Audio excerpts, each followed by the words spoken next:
മറ്റു വാർത്തയിലേക്ക് പോകണം. അത് മുംബൈ ഭീകരാക്രമണ കേസിലെ പ്രതി തഹാവൂർ റാണയെ 3 മണിയോടെ ഏതാണ്ട് 3 മണിക്ക് ശേഷം ഇന്ത്യയിൽ എത്തിക്കുമെന്നുള്ളതാണ്. തഹാവൂർ റാണയുമായുള്ള വിമാനം ഇപ്പോൾ ഇന്ത്യയിലേക്ക് പുറപ്പെട്ടു കഴിഞ്ഞു. കുറേ സമയങ്ങൾക്ക് മുമ്പ് പുറപ്പെട്ടു. നിയമ നടപടികൾ പൂർത്തീകരിച്ച് റാണയെ NIA ആസ്ഥാനത്ത് എത്തിച്ച് ചോദ്യം ചെയ്യും. പ്രദേശത്ത് കേന്ദ്രസേനയുടെ നേതൃത്വത്തിൽ സുരക്ഷ ശക്തമാക്കിയിട്ടുണ്ട്.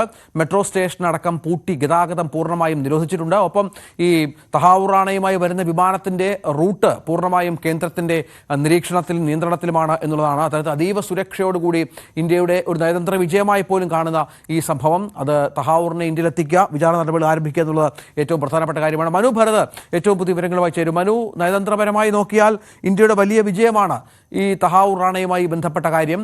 ഇപ്പോൾ ഇന്ത്യയിലേക്ക് എത്തിക്കുകയാണ്. ഇനി എന്തൊക്കെ നടപടികൾ റാണ നേരിടേണ്ടി വരും? രഞ്ജിത്ത്, അല്പസമയത്തിനകം റാണയെ വഹിച്ചുകൊണ്ടുള്ള വിമാനം ഇന്ത്യയിൽ എത്തും എന്നാണ് ഇപ്പോഴുള്ള വിലയിരുത്തൽ. പാലം ടെക്നിക്കൽ ഏരിയയിലായിരിക്കും ഈ വിമാനം വരിക എന്നാണ് ഇപ്പോൾ മനസ്സിലാക്കുന്നത്. വലിയ സുരക്ഷാ സംവിധാനങ്ങൾ അവിടെ ഏർപ്പെടുത്തിയിരിക്കുന്നു.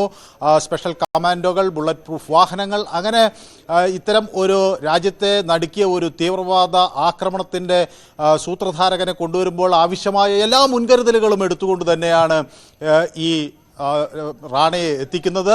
ആദ്യം അതിന് റാണയെ എത്തിച്ചു കഴിഞ്ഞാൽ ഒരു ചോദ്യം ചെയ്യലുണ്ടാകും. അതിനുവേണ്ടി ഒരു പ്രത്യേക ഇൻട്രോഗേഷൻ സംവിധാനം തന്നെ ചോദ്യം ചെയ്യാനായി ഒരുക്കിയിട്ടുണ്ട് എന്ന് മനസ്സിലാക്കുന്നു. തീഹാർ ജയിലിൽ അയാളെ പാർപ്പിക്കാൻ ഉള്ള ഇടം അതിനുള്ള തയ്യാറെടുപ്പുകൾ നടത്തിയിട്ടുണ്ട് എന്ന് വ്യക്തമാകുന്നു. ഒപ്പം തന്നെ ഒരു പാരലൽ സംവിധാനം എന്ന രീതിയിൽ ബോംബെയിലെ ആർത്തൂർ ജയിൽ റോഡിലും ഇതിനു വേണ്ട സജ്ജീകരണങ്ങൾ തയ്യാറാക്കിയിട്ടുണ്ട്. ഇത്തരത്തിൽ ഒരു രാജ്യാന്തര കുറ്റവാളിയെ, ഇത്തരത്തിൽ രാജ്യത്തിൽ വലിയ ഒരു തീവ്രവാദി ആക്രമണം നടത്തിയ ഇതിന് പിന്നിൽ നിന്ന് ഒരു കുറ്റവാളിയെ സുരക്ഷിതമായി, അല്ലെങ്കിൽ അയാളെ മറ്റൊരു തരത്തിൽ അവിടുന്ന് രക്ഷപ്പെടാൻ കഴിയാത്ത വിധത്തിൽ പാർപ്പിക്കുന്നതിനായുള്ള സംവിധാനങ്ങൾ രണ്ടിടത്തായി ഒരുക്കിയിട്ടുണ്ട് എന്നാണ് വ്യക്തമാകുന്നത്. ഏതായാലും റാണയെ സംബന്ധിച്ചിടത്തോളം ഈ NIA പ്രത്യേക കോടതിയിൽ വിചാരണ നേരിടേണ്ടി വരും എന്ന കാര്യത്തിൽ തർക്കമില്ല.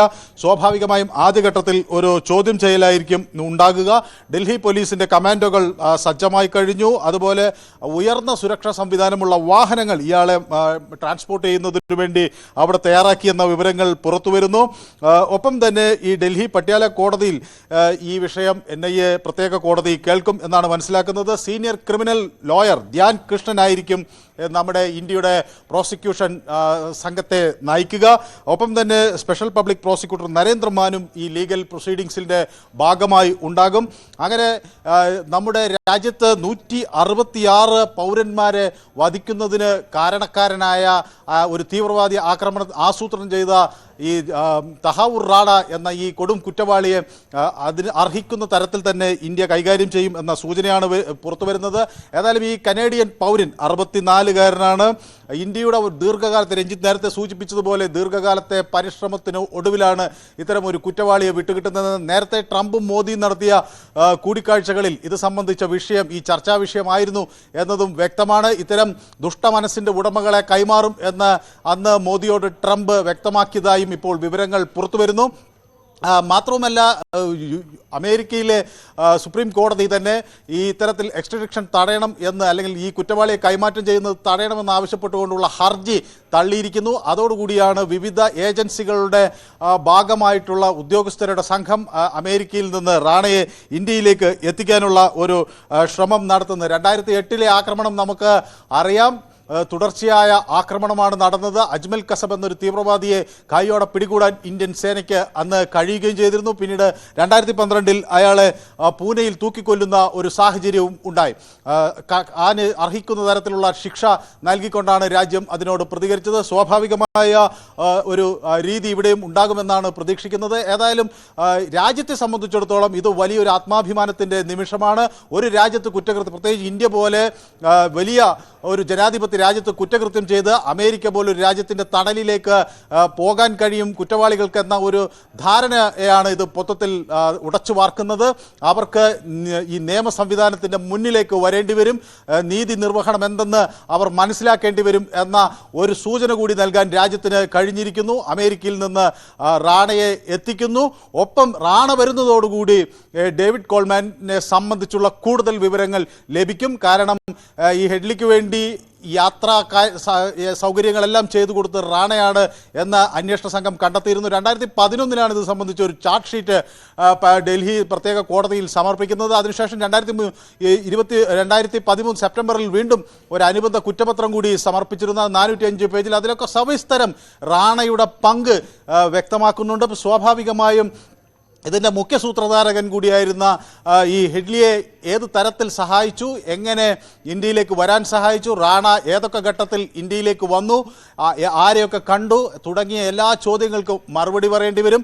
ഇയാൾ ഒരു പാകിസ്ഥാൻ സൈനിക ഉദ്യോഗസ്ഥനായി വിരമിച്ചതിനു ശേഷമാണ് പിന്നീട് ഒരു ട്രാവൽ ഏജൻസി തുടങ്ങുകയും ഫസ്റ്റ് വേൾഡ് ഇമിഗ്രേഷൻ സർവീസ് എന്ന ഈ ട്രാവൽ ഏജൻസിയുടെ ഭാഗമായി ചില പ്രവർത്തനങ്ങൾ നടത്തുകയും ഒക്കെ ചെയ്തത്. അത് സംബന്ധിച്ച് ആരെയൊക്കെ ഇന്ത്യയിലേക്ക് വരാൻ സഹായിച്ചു എന്നതിൻ്റെ വിവരങ്ങൾ ഇയാൾക്ക് നൽകേണ്ടി വരും. മാത്രമല്ല ഈ പാകിസ്ഥാനിൽ ചില ഈ ലഷ്കർ ഇ തൈബയുടെ ചില കേന്ദ്രങ്ങൾ അവിടെ ഉണ്ടായിരുന്നു. ആ തീവ്രവാദ പരിശീലന കേന്ദ്രങ്ങളെ പറ്റിയുള്ള വിവരങ്ങൾ കൂടി രാജ്യത്തിന് ലഭിക്കും എന്നതാണ് ഇതിലെ ഏറ്റവും മറ്റൊരു സുപ്രധാനമായ കാര്യം. ഈ ഹെഡ്ലി ഡേവിഡ് കോൾമാൻ ഹെഡ്ലി അവിടെ ഈ തീവ്രവാദ കേന്ദ്രങ്ങളിൽ പോയിട്ടുണ്ടെന്നുള്ള ചില വിവരങ്ങൾ അന്ന് പുറത്തു വന്നിരുന്നു. അതിന് കൂടുതൽ സ്ഥിരീകരണം ലഭിക്കും. അതുപോലെ ഹർക്കത്തുൽ ജിഹാദി എന്ന ഈ ജിഹാദ് ഇസ്ലാമി എന്ന സംഘടനയെ സംബന്ധിച്ചുള്ള കൂടുതൽ വിവരങ്ങൾ കൂടി പുറത്തു വരേണ്ടതുണ്ട്. ഏതായാലും തുടരുക മനു. ഇപ്പോൾ ഈ മുംബൈ ഭീകരാക്രമണവുമായി ബന്ധപ്പെട്ട അന്വേഷണ സംഘത്തിലുണ്ടായിരുന്ന ശ്രീ ലോക്നാഥ് ബെഹ്റ ന്യൂസ് 8 പ്രതികരിച്ചിട്ടുണ്ട്. തഹാവൂർ റാണയെ ഇന്ത്യക്ക് കൈമാറാനുള്ള US തീരുമാനം ഇന്ത്യയുടെ നയതന്ത്ര വിജയമെന്നാണ് മുൻ DGP കൂടിയായ ലോക്നാഥ് ബെഹ്റ പറയുന്നത്. വ്യക്തിപരമായി ഇക്കാര്യത്തിൽ സന്തോഷമുണ്ടെന്നും റാണയെ ചോദ്യം ചെയ്താൽ ഇനിയും കൂടുതൽ പേരുകൾ പുറത്തു വരാനുള്ള സാധ്യത തള്ളിക്കളയാനാകില്ലെന്നും ലോക്നാഥ് ബെഹ്റ ന്യൂസ് 8 പറഞ്ഞു. 14 വർഷം കഴിഞ്ഞിട്ട് ഇപ്പോൾ ആളൊക്കെ നമുക്ക് കിട്ടിയിട്ടുണ്ടോ? ഇതിൽ ആക്ച്വലി ഭാരത് സർക്കാർ ഇന്ത്യ ഗവൺമെൻറ്റിൻ്റെ എല്ലാ ഏജൻസിക്ക് ഗവൺമെൻറ്റിക്ക് എല്ലാവർക്കും നമ്മൾ actually I should say everybody should be grateful. കാരണം ഈ താഹൂർ ഹസൻ റാണ വളരെ ഒരു ഇമ്പോർട്ടൻ്റ് വ്യക്തിയാണ്. ഇവർ ഡേവിഡ് കോൾമാൻ ഹെഡ്ലി ആയിട്ട് ഒരു ഫ്രണ്ട്ഷിപ്പിൻ്റെ അടിസ്ഥാനമാക്കിയിട്ട് ഒരുപാട് കാര്യങ്ങൾ ചെയ്തിട്ടുണ്ടായിരുന്നു. അതുകൊണ്ട് ഈ സംഭവം എങ്ങനെ ഉണ്ടായി? 162 people died. It is sad. പക്ഷേ ഇപ്പോൾ നമുക്ക് അത് കിട്ടി. ഇപ്പോൾ ഇയാൾ വന്ന ശേഷം നമുക്ക് കുറേ കാര്യങ്ങൾ മനസ്സിലാക്കാൻ സാധിക്കും. കാരണം കുറച്ച് മിസ്സിംഗ് ലിങ്ക്സ് ഉണ്ട് ആ കോൺസ്പിരസിയിലെ. പിന്നെ കുറച്ചുകൂടി ആക്ടേഴ്സ് ഉണ്ടായിരുന്നു. ഇവിടെ ലോക്കൽ സപ്പോർട്ട് എന്തൊക്കെ ഉണ്ടായിരുന്നു. ഈ കാര്യങ്ങൾ പെട്ടെന്ന് മനസ്സിലാക്കാൻ വേണ്ടിയിട്ട് സാധിക്കും. നാഷണൽ ഇൻവെസ്റ്റിഗേഷൻ ഏജൻസി ബാക്കി സെക്യൂരിറ്റി ഇൻ്റലിജൻസ് ഏജൻസിമാരെ വളരെ പ്രൊഫഷണൽ രീതിയിൽ ചെയ്യും. എനിക്ക് അതിലൊരു സംശയമൊന്നുമില്ല. പക്ഷേ ഇതൊരു നല്ല ഒരു അച്ചീവ്മെൻ്റാണ്. അതാണ് തഹാവൂർ റാണ ഇന്ത്യയിലേക്ക് എത്തുന്നു ഏതാനും നിമിഷങ്ങൾക്കകം എന്നുള്ളതാണ് ഏറ്റവും പ്രധാനപ്പെട്ട കാര്യം. ഇന്ത്യയിലെത്തി തഹാവൂർ റാണ ഇന്ത്യയിലെത്തി. മനു ഇന്ത്യയിൽ എത്തിക്കഴിഞ്ഞു. 3 മണി വിമാനത്താവളത്തിൽ നിന്നുള്ള ദൃശ്യങ്ങളാണ് കണ്ടുകൊണ്ടിരിക്കുന്നത്. വലിയ സുരക്ഷാ ക്രമീകരണങ്ങളാണ് ഒരുക്കിയിരിക്കുന്നത് എന്നുള്ളതാണ് ഏറ്റവും പ്രധാനപ്പെട്ട കാര്യം. കനത്ത നിരീക്ഷണമുണ്ട്. നമുക്കറിയാം അവിടെ മെട്രോ സർവീസ് പോലും നിർത്തലാക്കിക്കൊണ്ടുള്ള സംവിധാനങ്ങൾ ഒരുക്കിയിരിക്കുന്നു. മനു, ഏറ്റവും പുതിയ വിവരങ്ങൾ. യെസ് രഞ്ജിത്ത്, നമുക്ക് ദൃശ്യങ്ങളിൽ കാണാം. അവിടെ ഈ പാലം ടെക്നിക്കൽ ഏരിയയിലാണ് ഈ വിമാനം എത്തിയിരിക്കുന്നത് എന്ന വിവരങ്ങൾ പുറത്തു വരുന്നു. അതീവ സുരക്ഷാ സംവിധാനത്തോടു കൂടിയാണ് തഹാവൂർ റാണയെ പുറത്തിറക്കുക എന്ന് വ്യക്തമാണ്. ഇതിനു വേണ്ട എല്ലാ സുരക്ഷാ നിർദ്ദേശങ്ങളും ആദ്യഘട്ടത്തിൽ തന്നെ നൽകിക്കഴിഞ്ഞിരിക്കുന്നു. നേരത്തെ തന്നെ സുരക്ഷാ സംവിധാനങ്ങൾ തയ്യാറാണ്. ഞാൻ നേരത്തെ സൂചിപ്പിച്ച പോലെ ഒരു ഇൻട്രോഗ്രേഷന് വേണ്ടി ഒരു പ്രത്യേക സംവിധാനം തന്നെ തയ്യാറാക്കിയിട്ടുണ്ട് NIA എന്ന് മനസ്സിലാകുന്നു. തീർച്ചയായും റാണയ്ക്ക് ഈ ചോദ്യം ചെയ്യലിന് നേരിടേണ്ടി വരും. ഈ രാജ്യത്തെ ഹനിക്കുന്ന തരത്തിലുള്ള നടത്തിയ പ്രവർത്തനങ്ങളുടെ വിശദാംശങ്ങൾ നൽകേണ്ടി വരും. ഇന്ത്യയെ സംബന്ധിച്ചിടത്തോളം നമ്മൾ നേരത്തെ ലോക്നാഥ് ബെഹ്റയുടെ പ്രതികരണം കേട്ടു. 2011 ലോക്നാഥ് ബെഹ്റ അമേരിക്കയിൽ ചെന്ന് ഡേവിഡ് കോൾമാൻ ഹെഡ്ലിയെ ചോദ്യം ചെയ്യുന്നത്. അവിടെ വെച്ച് പല സുപ്രധാന വിവരങ്ങളും ലോക്നാഥ് ബെഹ്റയ്ക്ക് ലഭിക്കുകയും പിന്നീട് അത് NIA കോടതി അറിയിക്കുകയും ചെയ്തിട്ടുണ്ട്. അതിലാണ് ഈ തഹാവൂർ റാണയുടെ പങ്കിനെ സംബന്ധിച്ചുള്ള വിവരങ്ങളും ലഭിച്ചിട്ടുള്ളത്. സ്വാഭാവികമായും ഇനി മറ്റ് കണ്ണികളിലേക്ക് കൂടി എത്തിച്ചേരാൻ തഹാവൂർ റാണയെ ചോദ്യം ചെയ്യുമ്പോൾ അതിൽ നിന്നുള്ള വിവരങ്ങൾ വളരെയധികം ഗുണം ചെയ്യും എന്നാണ് മനസ്സിലാക്കുന്നത്. പാലം ടെക്നിക്കൽ ഏരിയയിൽ ഡൽഹിയിൽ എത്തിക്കഴിഞ്ഞിരിക്കുന്നു. അവിടെ സുരക്ഷാ സംവിധാനം വളരെ ശക്തമാക്കി വച്ചിരിക്കുന്നു എന്ന വിവരങ്ങൾ പുറത്തു വരുന്നു. NIA ആസ്ഥാനത്തേക്കാണ് കൊണ്ടുപോകുന്നത്. അർദ്ധ സൈനിക സേനാ വിന്യാസം ആ വഴികളിലെല്ലാം തന്നെ നടത്തിയിരിക്കുന്നു. ഒരു തരത്തിലുള്ള പ്രശ്നങ്ങളും ഉണ്ടാകാതിരിക്കാൻ റാണയെ വളരെ കൃത്യമായി തന്നെ NIA ആസ്ഥാനത്തേക്ക് എത്തിക്കാനുള്ള സജ്ജീകരണങ്ങൾ നടക്കുന്നു. അവിടെ ഒരു പ്രത്യേക തയ്യാറാക്കിയ സംവിധാനത്തിനകത്ത് ചോദ്യം ചെയ്യൽ ഉണ്ടാകും. ഈ രാജ്യത്തെ അന്ന് നടത്തിയ തീവ്രവാദ ആക്രമണത്തെ അത് സംബന്ധിച്ചൊക്കെയുള്ള നിരവധി വിവരങ്ങൾ അന്ന് റാണ ഇനിയും പങ്കുവെക്കേണ്ടതുണ്ട്. അന്ന് നടത്തിയ ആക്രമണത്തെ സംബന്ധിച്ചുള്ള വിവരങ്ങൾ റാണ പുറത്തു വെളിപ്പെടുത്തേണ്ടതുണ്ട്. ഇതിൽ നിന്ന് അന്ന് നടത്തിയ തീവ്രവാദ ആക്രമണത്തിന് വിട്ടുപോയ കണ്ണികളുണ്ടെങ്കിൽ അല്ലെങ്കിൽ കണ്ടെത്താൻ കഴിയാത്ത കണ്ണികളുണ്ടെങ്കിൽ ലഭിക്കാത്ത വിവരങ്ങൾ പലതും പുറത്തു വരും എന്ന വിവരമാണ് ഇപ്പോൾ നമുക്ക് പങ്കുവെക്കാനുള്ളത്. ഡൽഹിയിൽ കനത്ത സുരക്ഷ ഉറപ്പാക്കിയിരിക്കുന്നു. സൈനികർക്ക് അർദ്ധസൈനിക വിഭാഗങ്ങൾക്കെല്ലാം തന്നെ കൃത്യമായ നിർദ്ദേശങ്ങൾ നൽകിയിട്ടുണ്ട്. ഒരു തരത്തിലുള്ള സുരക്ഷാ വീഴ്ചയും ഉണ്ടാകാതിരിക്കാൻ വേണ്ടിയുള്ള എല്ലാ മുൻകരുതലുകളും എടുത്തിരിക്കുന്നു എന്നാണ് അവിടെ നിന്നുള്ള വിവരം. ഇന്നലെ ബുധനാഴ്ച ഇന്ത്യൻ സമയം 7 മണിയോടുകൂടിയാണ് അവിടെ നിന്ന് റാണയെ ഇന്ത്യയിലേക്ക് കയറ്റി അയക്കുന്നത്. ഏതാണ്ട് അല്പസമയത്തിന് മുൻപാണ് അവിടെ ഇപ്പോൾ റാണ ഈ ടെക്നിക്കൽ ഏരിയയിൽ എത്തിയിരിക്കുന്നത്. മെട്രോ ഗേറ്റുകൾ പൂട്ടിയിരിക്കുന്നു. സെക്യൂരിറ്റി പട്യാല കോടതിക്ക് സമീപം വളരെ ശക്തമായി വർദ്ധിപ്പിച്ചിരിക്കുന്നു. മെട്രോ ഗേറ്റുകൾ പൂട്ടിയിരിക്കുന്നു.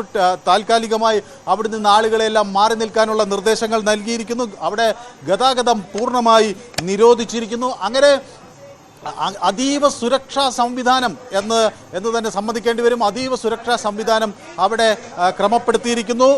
ശക്തമായ സേനാ വിന്യാസം അർദ്ധസൈനിക വിഭാഗത്തിൻ്റെ ആ പ്രദേശങ്ങളിലുണ്ട്. NIA കോടതിയുടെ പരിസരങ്ങളിലുമെല്ലാം തന്നെ ശക്തമായ സേനാ വിന്യാസം നടത്തിയിരിക്കുന്നു. ഏതായാലും ഇന്ത്യയെ സംബന്ധിച്ചിടത്തോളം 1.5 പതിറ്റാണ്ടുകൾക്ക് ശേഷം രാജ്യത്ത് 166 പേരുടെ മരണത്തിന് ഇടയാക്കിയ ഒരു ഭീകരാക്രമണത്തിൻ്റെ സൂത്രധാരകനെ കടുത്ത പരിശ്രമങ്ങൾക്ക് ഒടുവിൽ അമേരിക്കയിൽ നിന്ന് ഇന്ത്യയിൽ എത്തിക്കാൻ കഴിഞ്ഞിരിക്കുന്നു. അത് രാജ്യത്തിൻ്റെ നയതന്ത്ര വിജയം, രാജ്യത്തിൻ്റെ സുരക്ഷാ സംവിധാനങ്ങളുടെ വിജയം, അന്വേഷണ സംഘത്തിൻ്റെ വിജയം, റാണയുടെ പങ്ക് കൃത്യമായി അമേരിക്കയെ ബോധ്യപ്പെടുത്താനും ഇതുപോലുള്ള ആക്രമണ പ്രവർത്തനങ്ങളിൽ പങ്കാളിയാകുന്നതിൻ്റെ വിവരങ്ങൾ ധരിപ്പിക്കാനും കഴിഞ്ഞു എന്നതിൻ്റെ വിജയം. അങ്ങനെ രാജ്യത്തിൻ്റെ സുരക്ഷാ സംവിധാനത്തെ സംബന്ധിച്ചിടത്തോളം അതീവ അഭിമാനകരമായ ഒരു നിമിഷം. ഇനി കൂടുതൽ വിവരങ്ങൾ പുറത്തുവരും എന്ന ഒരു പ്രതീക്ഷയാണ് ഉള്ളത്. ഏതായാലും ഒരു സംയുക്ത സംഘം, അത് NIA-യുടെ ഉദ്യോഗസ്ഥരുണ്ടാകും, റോ അംഗങ്ങളുണ്ടാകും. ഇവരെല്ലാം ചേർന്നാണ് റാണയെ ഇനിയും ചോദ്യം ചെയ്യുക. ഈ സംഘങ്ങളെല്ലാം ചേർന്ന് തന്നെയാണ് റാണയെ കൊണ്ടുവരികയും ചെയ്തിട്ടുള്ളത്. തുടർന്ന് ഇവിടെ ഡൽഹി കോടതിയിൽ ആദ്യം ഹാജരാക്കും എന്നാണ് വിവരം. അതിനുശേഷമായിരിക്കും ഈ അന്വേഷണ ഉദ്യോഗസ്ഥരുടെ വിശദമായ ചോദ്യം ചെയ്യൽ ഉണ്ടാകുക എന്നാണ് മനസ്സിലാകുന്നത്. അതിനുവേണ്ടിയൊക്കെയുള്ള എല്ലാവിധ തയ്യാറെടുപ്പുകളും നടത്തിക്കഴിഞ്ഞു. നമുക്കറിയാം, ഈ പാകിസ്ഥാൻ വംശജനായ റാണ അവിടെ ജനിക്കുകയും പിന്നീട് അവിടുത്തെ സൈനിക സേവനം അനുഷ്ഠിക്കുകയും പിന്നീട് സൈന്യത്തിൽ നിന്ന് വിരമിച്ചതിന് ശേഷം കാനഡയിലേക്ക് മാറുകയും കാനഡിയൻ പൗരൻ എന്ന നിലയിൽ പൗരത്വം സമ്പാദിക്കുകയും ഒക്കെ ചെയ്തിട്ടുള്ള ഒരു സാഹചര്യമുണ്ട്. ഫസ്റ്റ് വേൾഡ് ഇമിഗ്രേഷൻ സർവീസ് എന്ന ഒരു ഏജൻസി നടത്തുകയും ആളുകൾക്ക് വേണ്ടിയുള്ള ഇമിഗ്രേഷൻ സഹായങ്ങൾ നൽകുകയും ചെയ്യുന്നു എന്നതിൻ്റെ മറവിലാണ് പല തീവ്രവാദികൾക്കും ഇങ്ങനെ യാത്ര ചെയ്യാനൊക്കെയുള്ള സംവിധാനം ഒരുക്കി കൊടുത്തത്. അങ്ങനെയാണ് ഈ ദാവൂദ് ഗിലാനി എന്ന ഡേവിഡ് കോൾമാൻ ഹെഡ്ലിയുമായി ഇയാൾക്ക് നേരത്തെ തന്നെയുള്ള പരിചയം വീണ്ടും പുതുക്കുകയും ഈ തീവ്രവാദ പ്രവർത്തനങ്ങൾക്കുള്ള സഹായം നൽകുകയും ചെയ്തത്. ലഷ്കർ ഇ തായ്ബയുടെ പ്രവർത്തനത്തെ സംബന്ധിച്ചുള്ള കൂടുതൽ വിവരങ്ങൾ ഈ ചോദ്യം ചെയ്യലിൽ വെളിപ്പെടും എന്നാണ് വ്യക്തമാകുന്നത്. ഹർക്കത്തുൽ ജിഹാദ് ഇസ്ലാമിയെ സംബന്ധിച്ചുള്ള വിവരങ്ങൾ NIA ശേഖരിക്കുന്നുണ്ട്. അന്നത്തെ ഈ തീവ്രവാദ ആക്രമണത്തിന് പിന്നിൽ അവരുടെ പങ്കിനെക്കുറിച്ചും ഇന്ന് ഈ ചോദ്യം ചെയ്യലിൽ നിന്ന് കൂടുതൽ കാര്യങ്ങൾ വ്യക്തമാകും. 2009 ഈ 2009 ഇയാൾ അവിടെ ഡേവിഡ് ഹെഡ്ലി അറസ്റ്റിലാകുന്നത്. അന്ന് നിരവധി കുറ്റകൃത്യങ്ങളിൽ ഡേവിഡ് ഹെഡ്ലിക്ക് പങ്കുണ്ട് എന്ന് കണ്ടെത്തുകയും ചെയ്തിട്ടിരുന്നു. അതേപോലെ തന്നെ ഈ റാണയ്ക്കും നിരവധി തീവ്രവാദി ആക്രമണങ്ങളിൽ പങ്കുണ്ട് എന്ന സംശയം നേരത്തെ തന്നെ അമേരിക്കയ്ക്കും ഉണ്ടായിരുന്നു. സ്വാഭാവികമായി ഇതിൻ്റെ നിയമ നടപടികൾ അവിടെ നേരിട്ടുകൊണ്ട് ഇരിക്കുകയുമായിരുന്നു. ഇന്ത്യയിലേക്ക് വരുമ്പോൾ സ്വാഭാവികമായും ഈ തീവ്രവാദ ആക്രമണത്തിന് അപ്പുറത്തേക്കുള്ള വിവരങ്ങൾ കൂടി രാജ്യത്തിന് ലഭിക്കും എന്നുറപ്പാണ്. ഇതാദ്യമായാണ് ഈ അന്വേഷണ ഉദ്യോഗസ്ഥർക്ക് വളരെ കൃത്യമായ ഒരു ചോദ്യം ചെയ്യലിന് റാണയെ വിട്ടുകിട്ടുന്നത് എന്നത് ഏറ്റവും ശ്രദ്ധേയമായ പ്രധാനപ്പെട്ട കാര്യമാണ്. ഏതായാലും ഇനിയും ചോദ്യം ചെയ്യൽ നടപടികൾ നടപടികൾക്ക് റാണ വിധേയനാകേണ്ടി വരും. ഇന്ത്യയുടെ വലിയ നയതന്ത്ര വിജയമാണ്. മുംബൈ ഭീകരാക്രമണ കേസിന്റെ പ്രധാനപ്പെട്ട സൂത്രധാരനായ തഹാവൂർ റാണയെ ഇന്ത്യയിൽ എത്തിച്ചു കഴിഞ്ഞു. അല്പസമയം മുമ്പാണ് അദ്ദേഹം പ്രത്യേക വിമാനത്തിൽ തഹാവൂർ റാണയും ഉള്ള പ്രത്യേക സംഘം ഇവിടെ എത്തിയത്. 6 CBI ഒപ്പം NIA ഉദ്യോഗസ്ഥർ കഴിഞ്ഞ ഫെബ്രുവരി മാസം മുതൽ അമേരിക്കയിൽ ക്യാമ്പ് ചെയ്യുകയായിരുന്നു. ഏറ്റവും ഒടുവിൽ കഴിഞ്ഞ ദിവസമാണ് സുപ്രീം കോടതി തഹാവൂർ റാണയുടെ ഹർജി തള്ളുകയും ഇന്ത്യയിലേക്ക് വിടാനുള്ള നിർദ്ദേശം നൽകുകയും ചെയ്തത്. ഇതിൻ്റെ പശ്ചാത്തലത്തിൽ കൂടിയാണ് വളരെ പ്രധാനപ്പെട്ട ഒരു സംഭവങ്ങളിലേക്ക് കാര്യങ്ങൾ എത്തുകയും ചെയ്യുന്നത്. തഹാവൂർ റാണ ഇന്ത്യയിലെത്തിക്കുന്നു, പ്രത്യേക വിമാനത്തിൽ എത്തിച്ചിരിക്കുന്നു. അതീവ സുരക്ഷാ സംവിധാനത്തോടെ നമ്മുടെ കേന്ദ്ര സർക്കാരിൻ്റെ നിരീക്ഷണത്തോടു കൂടി തന്നെ ഇവിടെ എത്തിക്കുന്നു. അല്പസമയത്തിനകം ചോദ്യം ചെയ്യലടക്കമുള്ള നടപടികളിലേക്ക് കടക്കും എന്ന് വേണം കരുതാൻ. തഹാവൂർ റാണ ഇന്ത്യയിൽ എന്നുള്ളതാണ് ഏറ്റവും നിർണായകമായ വിവരം. മനു ഭരതാണ് വിവരങ്ങൾ പങ്കുവെക്കുന്നത്. മനു, തഹാവൂർ റാണ ഇന്ത്യയിൽ എത്തുന്നു എന്ന് പറയുമ്പോൾ നമ്മൾ മുംബൈ ഭീകരാക്രമണത്തെക്കുറിച്ച് ഈ ഘട്ടത്തിൽ ഓർക്കണം. നേരത്തെ ശ്രീ ലോക്നാഥ് ബെഹ്റയൊക്കെ പറഞ്ഞതുപോലെ ഇയാളുടെ പങ്കാളിത്തവുമായി ബന്ധപ്പെട്ടുള്ള കാര്യങ്ങൾ ഓർക്കണം.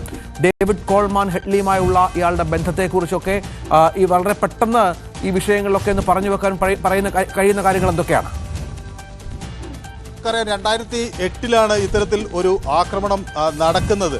അത് 4 ദിവസത്തോളം മുംബൈയുടെ പല കേന്ദ്രങ്ങളിലായി ആക്രമണം നടന്നു. 10 ലഷ്കർ-ഇ-തൈബ തീവ്രവാദികളാണ് ഈ ആക്രമണത്തിന് പിന്നിൽ ഉണ്ടായിരുന്നത് എന്ന് നമുക്കറിയാം. 12 കേന്ദ്രങ്ങളിൽ നിന്ന് വെടിവെപ്പ് നടന്നു. 4 ദിവസത്തെ ആക്രമണമാണ് രാജ്യത്തിൻ്റെ പ്രധാന വ്യാവസായിക കേന്ദ്രമായ മുംബൈയിൽ ഉണ്ടായിരുന്നത്. പിന്നീട് താജ് ഹോട്ടലിൽ നടന്ന ആക്രമണവും നമുക്ക് അറിയാവുന്നതാണ്. തുടർന്നാണ് ഇന്ത്യൻ കമാൻഡോകൾ ഈ തീവ്രവാദ സംഘത്തെ വധിക്കുന്നത്. അതിനുശേഷം ജീവനോടെ പിടികൂടുകയും ചെയ്യുന്നു. അതാണ് അന്ന് ഇന്ത്യൻ സേനയുടെ ഒരു വിജയമായി നമ്മൾ കണ്ടിരുന്നത്. അവർ മറ്റ് തീവ്രവാദ അംഗങ്ങളെല്ലാം വകവരുത്തുന്നു, ഒപ്പം ഒരാളെ ജീവനോടുകൂടി പിടിക്കുകയും ചെയ്യുന്നു. പിന്നീടാണ് ഈ അജ്മൽ കസബിനെ ഇന്ത്യ 2012 പൂനെയിൽ വെച്ച് വിചാരണയ്ക്ക് ശേഷം കുറ്റക്കാരനാണെന്ന കൃത്യമായ ബോധ്യത്തിൻ്റെ അടിസ്ഥാനത്തിൽ തൂക്കിക്കൊല്ലുകയും ചെയ്യുന്നത്. ഏതായാലും അന്നത്തെ ഈ ആക്രമണത്തിൽ 166 പേർക്ക് ജീവൻ നഷ്ടമായി. നമ്മുടെ സൈനികർക്ക് അവരുടെ ജീവൻ ബലിയർപ്പിക്കേണ്ടി വന്നു. പക്ഷേ ഈ തീവ്രവാദികളെ മുഴുവൻ വകവരുത്തുന്നതിന് കഴിഞ്ഞു. ഒരാളെ ജീവനോടെ പിടികൂടുകയും മറ്റെല്ലാവരെയും മുഴുവനായും വകവരുത്തുന്നതിനും ഇന്ത്യൻ സേനയ്ക്ക് കഴിഞ്ഞു എന്നതാണ് അതിലെ ഏറ്റവും സുപ്രധാനമായ കാര്യം. പിന്നീടാണ് ഇതിൻ്റെ അന്വേഷണ ഘട്ടങ്ങളിലേക്ക് കടന്നത്. 2011 NIA ഇത് സംബന്ധിച്ച ഒരു വിശദമായ കുറ്റപത്രം പട്ടേല ഹൗസ് കോടതിയിൽ NIA പ്രത്യേക കോടതിയിൽ സമർപ്പിക്കുന്നത്. അതിനുശേഷം ഒരു അനുബന്ധ കുറ്റപത്രം 405 പേജുള്ള ഒരു അനുബന്ധ കുറ്റപത്രം സമർപ്പിക്കുകയും ചെയ്തു. ഇതിൽ രണ്ടിലും ഈ ഡേവിഡ് കോൾമാൻ ഹെഡ്ലിയും അതുപോലെ തഹാവൂർ ഹുസൈൻ റാണ എന്ന ഇപ്പോൾ ഇന്ത്യയിൽ എത്തിച്ചിട്ടുള്ള ഈ തീവ്രവാദ സംഘത്തിൻ്റെ കണ്ണിയെയും സംബന്ധിച്ചുള്ള വ്യക്തമായ വിവരങ്ങൾ അന്ന് ഈ കുറ്റപത്രങ്ങളിൽ നൽകിയിരുന്നു.